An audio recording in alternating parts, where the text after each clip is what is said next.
एक रात नादिया और उसके दोस्त अली ने एक पुरानी हवेली में जाने का इरादा किया। ये हवेली कई सालों से बंद पड़ी थी और उसके बारे में सुनने में आता था कि वहाँ कुछ होगा। पुरासरार वाक़यात पेश आते रहते हैं। दोनों ने फैसला किया कि वो एक रात वहाँ गुजारेंगे ताकि खुद मालूम कर सकें। हवेली में दाखिल होते ही सर्द हवाएं चलने लगें और दरवाज़ा खुद ब खुद बंद हो गया। अंदर की तारीकी में नादिया को ऐसा महसूस हुआ जैसे कोई उन्हें घूम कर देख रहा हो। अचानक एक कमरे से कुछ आवाज़ें आने लगें, जैसे कोई हो रोता हो। अली ने नादिया को तसल्ली दी और दोनों ने आवाज़ों की तरफ कदम बढ़ाया।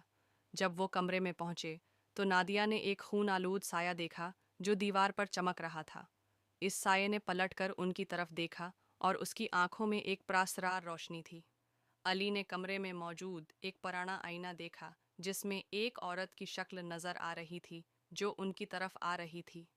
नागहानी तौर पर वो साया नादिया के करीब आकर उसके कान में सरगोशी करने लगा।